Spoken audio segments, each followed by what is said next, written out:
Yeah, that looks good all the way around.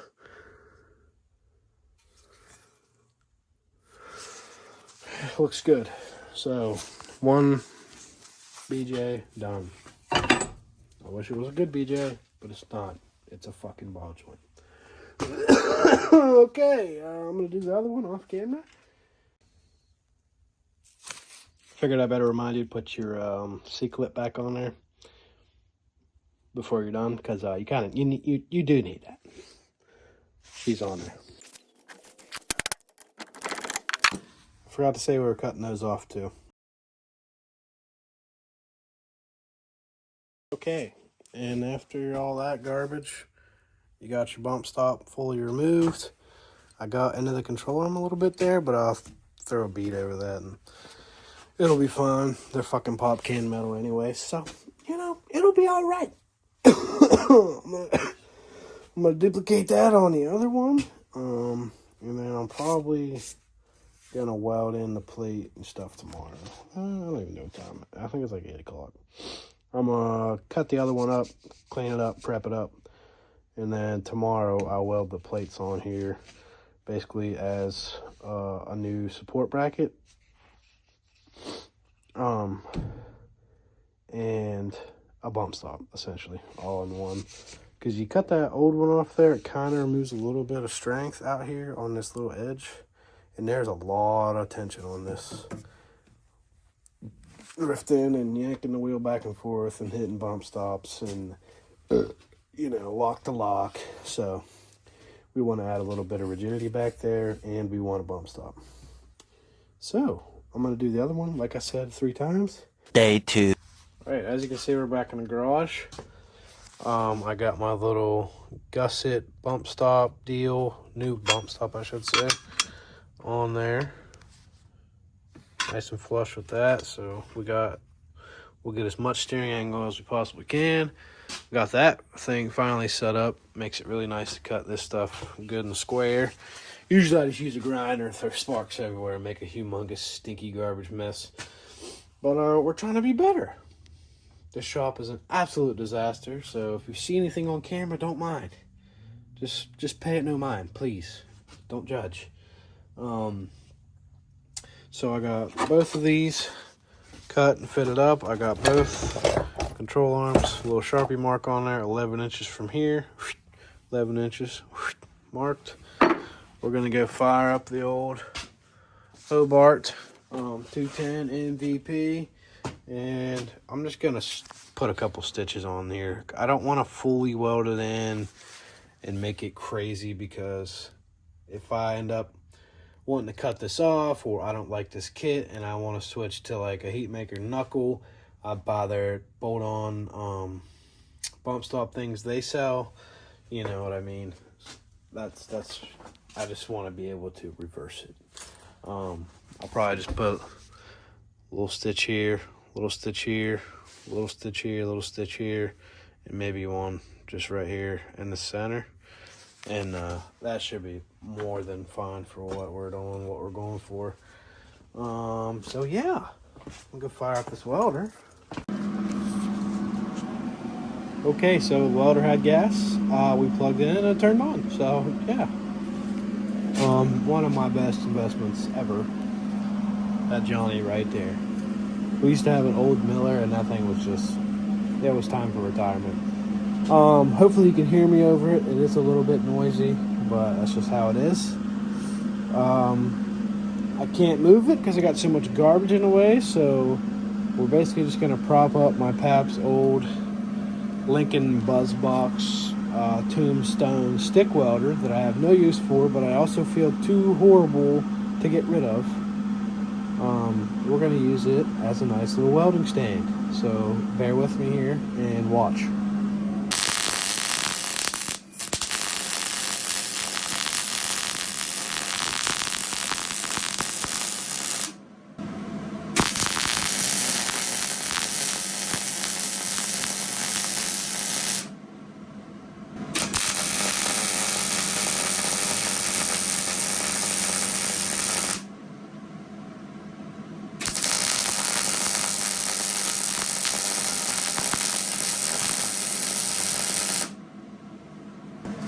not beautiful, not great, but I don't want to put too much on there because, like I said, I want it to be reversible. This is kind of atrocious, but it's not fucking going anywhere. I'll hit it with a grinder, hit these corners with a grinder, hit that with a grinder, shoot a little black on there. A grinder and paint will make you the welder that you ain't. That is a very true statement. And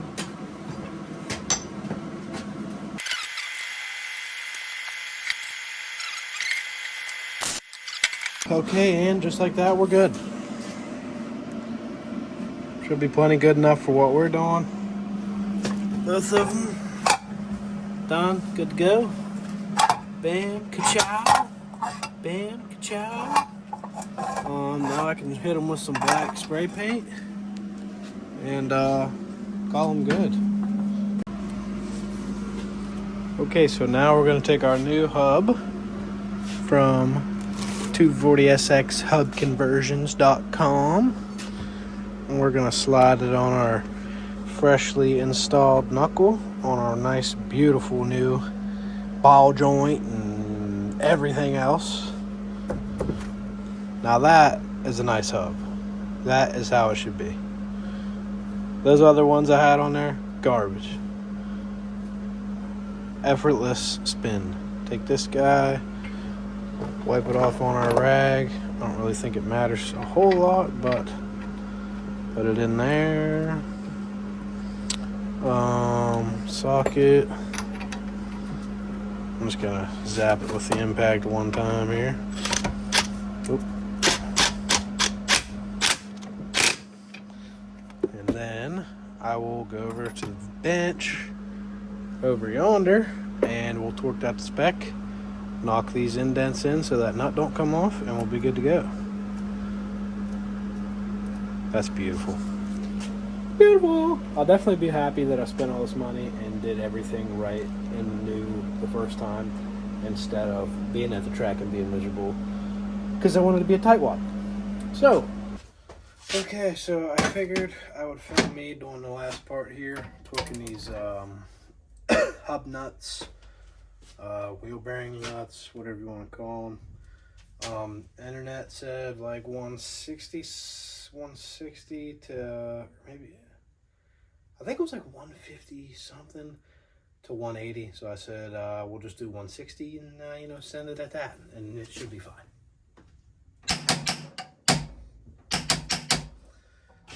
The old snap-on made in USA click type, baby. This was one of my paps. I don't know.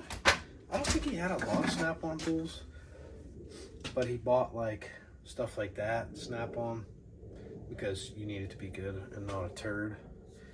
And then I'm gonna stake this nut here on these flat sides so that it doesn't come off when I'm driving.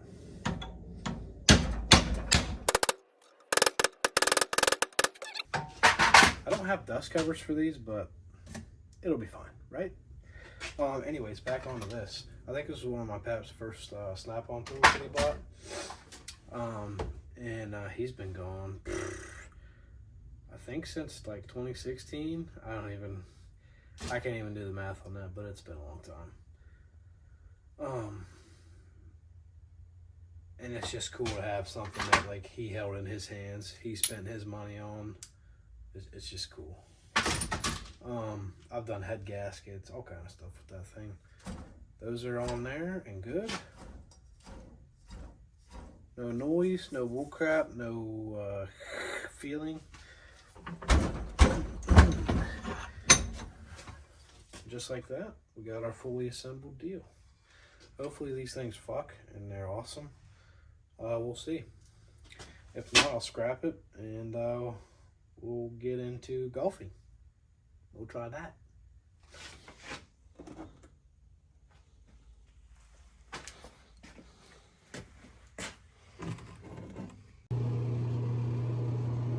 Sorry for the cliffhanger. Hope you enjoyed the video.